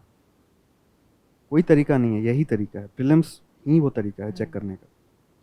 उस दिन एकदम ओपन माइंड लेके जाइए, अपने आप को बैक कीजिए कि मैं पढ़ के आया हूँ, पेपर निकाल के जाऊंगा, चाहे हाउ मेनी पूछ दे, व्हाट पूछ दे, कुछ भी पूछ, मैच द फॉलोइंग में कुछ चेंज कर दे, सारे असर्शन रीजनिंग पूछ ले। हाँ सारे पूछ ले 1 से 100। मुझे तो मज़ा आता है असर्शन रीजन सॉल्व करने में, कुछ सही होते हैं कुछ गलत होते हैं, लेकिन PYQ is the mantra for prelims as well as for mains, yes, because that is the only gateway exactly, of you knowing UPSC. Yes. फिर वही नहीं किया जब अपने अपोनेंट को ही नहीं जाना। सुनजू पढ़ना बड़ा अच्छा ऑथर है, उसका एक कोट भी आया था इस बार एसे में, वॉर वाला, I knew that quote beforehand because I read Sun Tzu. अगर आपने अपोनेंट को स्टडी कर लिया तो हाफ बैटल तो आप वहीं जीत गए। और वो जो कोट भी आया था वो यही था कि बिना लड़े अगर आप किसी को हरा दो, वही है असली विक्ट्री। यस, तो यही करना है, पहले अपने अपोनेंट को तो जानो, and the best way of knowing your opponent is through PYQs जो वो देते हैं। ठीक है, एनी अदर क्वेश्चन? प्रीलिम्स पे और कुछ स्पेसिफिक अगर सब्जेक्ट वाइज कुछ हो तो आप अभी पूछ लो, क्योंकि प्रीलिम्स डिस्कस हो रहा है। देन प्रीलिम्स कोई नहीं दे रहा क्या इस साल? कौन कौन प्रीलिम्स दे रहा है? प्रीलिम्स कौन कौन दे रहे हैं इस साल? ओके, तो and also follow just one source यार, मतलब कोई एक सोर्स फॉलो, एक किताब बार बार, उस किताब से कुछ आ जाए नहीं छूटना चाहिए, कहीं और से आ जाए कोई बात नहीं, जो नसीब में ही नहीं था नहीं हुआ। अच्छा राहुल, आपने एक बहुत रेलेवेंट चीज बोली है अभी, one source multiple times revision. हाँ, तो I have interacted with many students, और स्टूडेंट्स के क्वेश्चन मुझे हमेशा don't take it otherwise, but I find it wrong in even asking those questions, because I feel कि यूपीएससी बहुत सारे aspirants उसको ऐसे ट्रीट करते हैं कि इस बुक से क्वेश्चन आ जाए।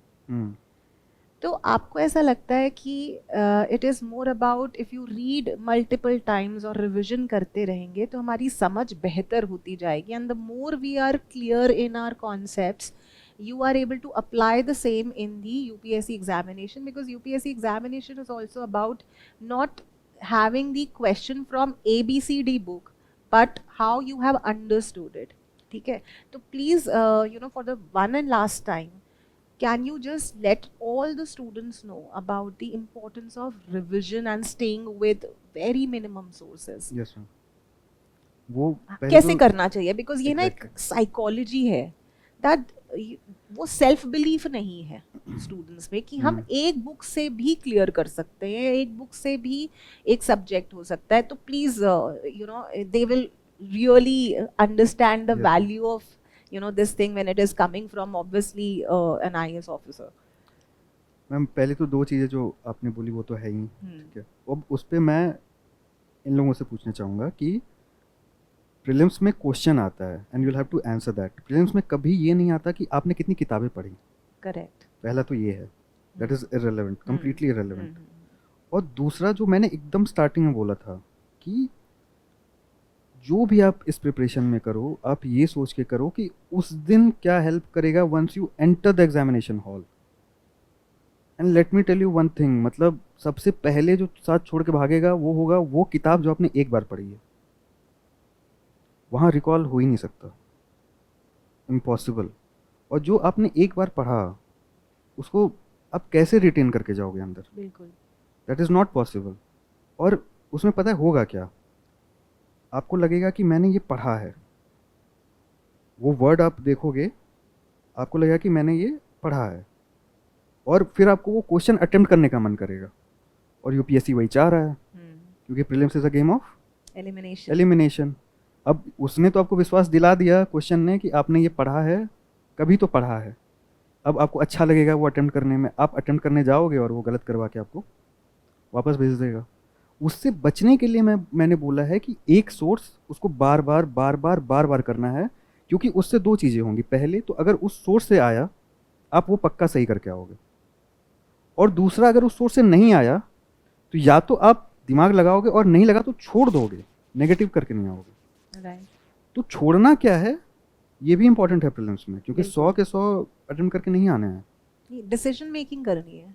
They Exactly. are actually making you prepare for the unchallenging or या challenging situation जो unpredictable होती है। इसीलिए UPSC को so called unpredictable examination बोलते हैं, because there will be changes, there will be challenges, there will be different pattern.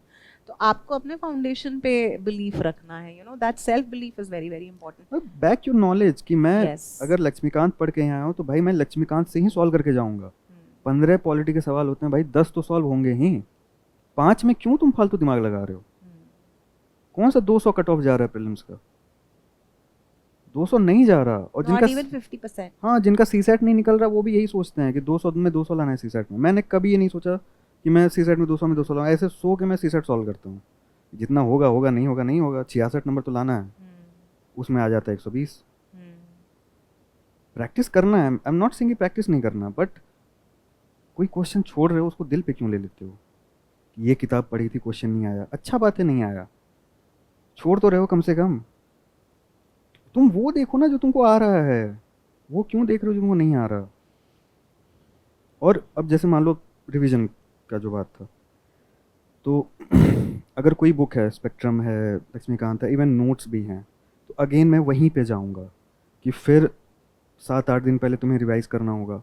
अब तुम इतनी मोटी लक्ष्मीकांत लेके बैठ गए, वो रिवाइज़ करने में 1 महीना लग जाएगा। तो तुम जब अगेन कि जब तुम पढ़ रहे हो तो there are some things which you will naturally, your mind वो ना रिटेन हो जाएगा तुम्हारे दिमाग में, ठीक है।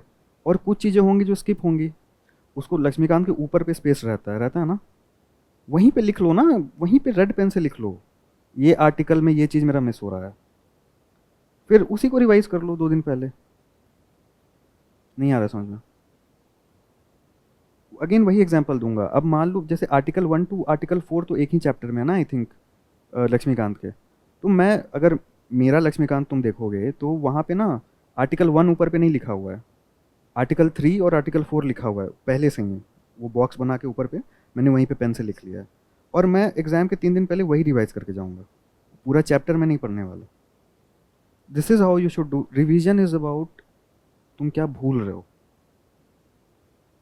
आई थिंक अब मैंने ये इतनी बार बता दिया है कि अब तुम्हें मतलब समझ आ जाना चाहिए कि मैं क्या बोल रहा हूँ।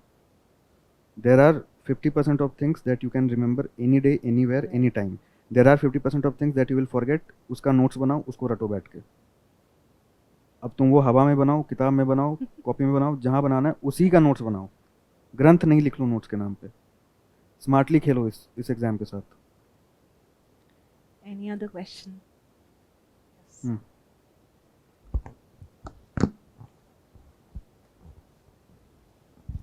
Good evening sir, congratulation for your success. Thank you sir, जैसे आपने कहा कि ये 2 साल मिनिमम लगते हैं किसी को भी प्रिपेयर करने के लिए, तो इस बीच में काफ़ी ऐसे फेज आते हैं कंसिस्टेंट नहीं रहता कोई भी, तो आपने कैसे डील करा था सर?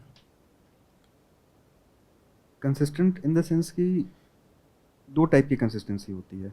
कि एक तो पहला जो मिथ होता है कि 18 घंटे पढ़ना, वो तो कभी हो ही नहीं सकता, वो तो होता भी नहीं है, ठीक है। देयर इज़ अ बिट्स, मतलब है ना, मतलब दिमाग के बिट्स होते हैं, वो कांस्टेंट होते हैं, फालतू का खर्च नहीं करना चाहिए उसको। तो 18 घंटे तो नहीं पढ़ना है। अब ये होता है ना कि डेली 10 घंटे भी नहीं पढ़ सकते तुम, ठीक है। There is a difference between the month of January and the month of April. Let me tell you, मेरे प्रिपरेशन में भी जनवरी थोड़ा चिल सा जाता था, ठंड रहती थी, पढ़ता था 4 घंटे 5 घंटे, बट वो अप्रैल जाते जाते भाई 10 घंटे हो जाते थे, क्योंकि अप्रैल के अगले महीने क्या होता था, फ्री। ये तुमको पता होना चाहिए। अगर तुम कंसिस्टेंसी ढूंढ रहे हो, अप्रैल में ढूंढो, वो महीना है। मार्च में ढूंढो, प्रीलिम्स और मेंस के बीच ढूंढो। प्रीलिम्स और मेंस के बीच में मैं डेली 12 घंटे मैंने पढ़ाई की है, डेली रो के जग के डीएम आवाज़ देख के वीडियो चला के एशेस देखते हुए, लेकिन 12 घंटा बैठा हूँ, उठूँगा तो नहीं। लेकिन वो पूछ लो तुम कि आप जनवरी में 12 घंटे बैठ रहे थे, नहीं बैठ रहा था, ह्यूमनली पॉसिबल ही नहीं है। देखो मेरा एक मंत्र है जीवन में, ठीक है, तुम लोग को भी दे रहा हूँ। किसी भी चीज़ में, whether in life, relationship, exam, वो चीज़ एक्सपेक्ट मत करो which is contrary to human values या ह्यूमन इमोशन या ह्यूमन सिस्टम। तब एक तो बहुत ज़्यादा तकलीफ होगा और रिजल्ट्स नहीं होंगे। जनवरी में 14 घंटे पढ़ना, that is not how a human brain works. Frustrate कर लोगे अपने आप को, पढ़ोगे नहीं, फ्रस्ट्रेट हो जाओगे। कंसिस्टेंसी क्या रखनी है कि डेली वो इंडियन एक्सप्रेस का नोटिफिकेशन, जो मैंने बोला ना कि मतलब तुम न्यूज़पेपर के नोट्स बना के देख लो, जाओ जाओ बनाओ, देखो कितने दिन बनाओगे। नहीं हो सकता। बनाओगे कब बनाओगे? इंटरव्यू के 1 महीने पहले मैंने बनाया, क्योंकि उस टाइम वो अर्जेंसी है ना, वो कंसिस्टेंसी उस टाइम आएगी। लेकिन अब अगर वो कंसिस्टेंसी में डिफाइन करूँ तो आज भी मैंने बोला ना, अभी खोलूँ मेरा मोबाइल, टन टन टन टन टन टन वो इंडियन एक्सप्रेस के 5 नोटिफिकेशन पड़े हुए होंगे। मुझे पता है कि दुनिया में क्या हो रहा है, आ रहा है समझ में। That is consistency. दिसंबर में कंसिस्टेंसी अलग होगी, जनवरी में अलग होगी, फरवरी में अलग होगी, मार्च में पीक, धीरे धीरे धीरे धीरे धीरे वो पीक आना चाहिए, ताकि तुम एग्जॉस्ट ना हो जाओ। अपने फ्रस्ट्रेट नहीं करना है अपने आप को भाई। बहुत एनरिचिंग एग्ज़ाम है, बहुत तुम लोग अच्छा कर, देखो कुछ बुरा कर नहीं रहे जीवन में। ये मैं कल भी कहीं गया था, मैंने यही बोला, अभी मैम को ही बोल रहा था कि मैं जब जेई का भी प्रिपरेशन कर रहा था, तो जब लोगों से मिलता था या अभी भी यूपीएससी की प्रिपरेशन में ना, मतलब कंधे झुके हुए, मुंह कान लटका हुआ, दाढ़ी वाड़ी एकदम, ठीक है, ऐसा मतलब पूछो भाई क्या कर रहे हो? भैया यूपीएससी की प्रिपरेशन कर रहा हूँ, 2 अटेम्प्ट हो गए। क्यों मतलब एपोलोजेटिक क्यों? क्या गलत कर रहे हो भाई, क्या गलत कर रहे हो? पढ़ ही तो रहे हो। ये बताओ, ड्रग्स कंज्यूम कर रहे हो, अल्कोहल कंज्यूम कर रहे हो? वो लोग लाल बाल करके भाई इतना कूल होके घूम रहे हैं, हाँ? तुम सबसे नॉबलेस्ट काम कर रहे हो, पढ़ना और पढ़ाना, ह्यूमन सिविलाइजेशन का। गर्व करो इस बात पे। एग्जाम निकले ना निकले डजंट मैटर, कोई आईएएस होगा अपने घर में होगा, अपने अपने प्लेट पे खाना, अपने माँ बाप के प्लेट पे खाना तुम ही डालोगे, और डालोगे चाहे आईएएस बनो या ना बनो। मैं बचपन से मैंने यही देखा है। कोई प्रेसिडेंट मतलब खैर हाँ मतलब जो है भाई अपने घर में है, मेरे लिए क्या करेगा, मेरे लिए क्यों करेगा? समझ रहे हो मैं क्या बोल रहा हूँ? एपोलोजेटिक नहीं होना है कभी भी, सीना तान के चलना है, एटीट्यूड में चलना है। हाँ कि पढ़ रहा हूँ भाई, बताओ कर रहा हूँ यूपीएससी की प्रिपरेशन, हो गए हैं 6 अटेम्प्ट, बोलो कलेक्टर साहब, क्या फ़र्क पड़ता है? 3 लोगों को कन्विंस करना है जीवन में किसी भी चीज़ के लिए। पहले तो अपने आप को, वो तो सबसे इम्पोर्टेंट है। दूसरा ट्राई करना अपने माँ बाप को, अगर हो गए तो हो गए, नहीं हुए तो घंटा किसी से फ़र्क नहीं पड़ता, घंटा फ़र्क नहीं पड़ता। तुम्हारा लाइफ है, इसके हीरो तुम ही हो और तुम ही रहोगे। आईएएस बनो ना बनो, कोई होगा कलेक्टर अपने घर में होगा, तुम जो हो अपने लिए हो। समझ गए? हम्बल हम्बल रहो, ह्यूमिलिटी रखो, अच्छे से सबसे बात करो, नॉलेज कंज्यूम करो, नॉलेजेबल बनो और बहुत अच्छा करोगे लाइफ में। ठीक है? Thank you sir. कंसिस्टेंसी, धीरे धीरे धीरे धीरे धीरे धीरे, एग्जॉस्ट नहीं करना है अपने आप को। वो अर्जेंसी जैसे दिमाग में आएगी ना, कंसिस्टेंसी खुद आ जाएगी उसकी। Last question.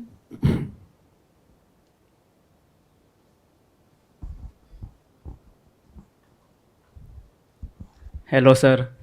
Congratulations, sir. Thank you. Sir, my in reference to my question, there is a lot of opinion and suggestion in internet, but I want to know from you, sir. What is the key quality should a student or a person possess to clear this examination? Must or yeah?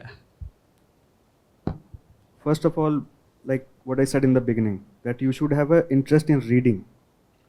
Please develop a reading habit, because that if you take shortcut, and reading, by reading I am not saying that you read very bulky books of art and culture, or very, I'm sorry ma'am, No, it's okay. very very bulky books of history. Just develop a reading habit, read any book, okay? That is the first thing, because that will develop your personality, and personality is very important to clear this exam. Second is, my father is not very educated, like just 10th pass, and he did not like to intervene in my education right from the beginning. But he told me one thing which stuck with me like till today, and I would like to share that. कि बेटा, he's from Bihar, so वो हम वाला होता है, and I'll translate in English for you, that nobody, like you can lie to anybody in this world about what you are doing, how you are doing, doesn't matter. Lie to me every day, lie to your mother every day. Mom, I'm studying for 10 hours, I'm studying for 12 hours. But if there is one person that you should never lie to, that is you, yourself. You should be knowing what you are doing. And believe me, you will know whether you have gone to the library, whether you have opened Instagram, you have wasted your time, or whether you have invested your time in studies. So that stuck with me even today. I know what I am doing. I am sitting here because I wanted to do UPSC. My father never wanted me to like tackle this exam. He never wanted me to go to IIT. He never wanted anything from me. Why are you sitting here? Because of your parents or because you want to sit here? Tell me that. Yes, sir. I want to see this. Then you will clear. I guarantee you will clear with a very good rank. If you are sitting here, or you will do very good in life, I'm telling you. Just these two things. One, the reading habit, because that is essential for this examination. Second, your own choice, like coming here, sitting for, because वो मतलब there's a movie ना, वो जो IAS बन के फिर वो बदला लेने लगता है, एक बार करंट अफेयर्स मैगजीन पढ़ लेता है ना विजन की, फिर समझ ही जाता है कि भाई बदला नहीं लेना, नहीं बना लूँगा फिर वो नहीं, that is not possible. Do not attempt this exam because you want to take revenge, because you want power, because you have to show to the world. क्या दिखाना है दुनिया को? कुछ नहीं दिखाना है, दुनिया है चलती रहेगी. Got it? Yes, Do sir. it because you want to do it. Have that belief and you will clear, no doubt. ठीक है? Because there will be many ups and downs in this process, and believe me, there will be nobody with you to pick you up. there will be only one. Who is that? You yourself. Yes. Life is like a boxing ring. Remember this. You will punch khaoge and you will hit the punches. And everyone, your teachers, your mentors, your parents, they are the people who are standing outside that ring. Somebody will cheer you up, somebody will abuse you. But it's you inside the ring. Remember that. Prelims exam hall के अंदर कोई साथ में नहीं जाएगा, mains के अंदर कोई साथ में नहीं जाएगा, इंटरव्यू चेंबर के अंदर कोई साथ नहीं जाएगा. किसी को खुश नहीं करना है, अपने आप को. Got it? Yes, sir. यही है इस एग्जाम में, और इन जनरल लाइफ में भी यही है. Thank you, sir. So Rahul, thanks Yes, a lot for Thank you. this real, candid, and honest advice to our students. I wish you all the very best. But I would also like to, give one, piece of enlightenment which, you have reflected to the students, and that I also want to emphasize for the one and the last time, that, why am I so happy to be part of this whole conversation? Because, I have felt that Rahul has been very honest about this preparation, right? So there are many candidates who, tell things about UPSC which they have done, because everyone's journey is different. Rahul is a classic example of how one should be very honest about this whole UPSC scheme of things, right? So he starts from building the foundation and he sticked to that, right? Secondly, what I felt was that he never felt for or fell for, such kind of shortcuts which may prove successful to many, or may, the students or the aspirants could clear also, right? But eventually one has to be very real and honest about oneself, right? So it was a pleasure having you, Thank you. right? I wish you all the very best. Thank you. Make us proud, Yes, ma'am. right? Stay as you are, right? Do the good work, Yes, ma'am. and all the best. Thank you. Can we have a huge round of applause? Thank you. Thank you. Thank you.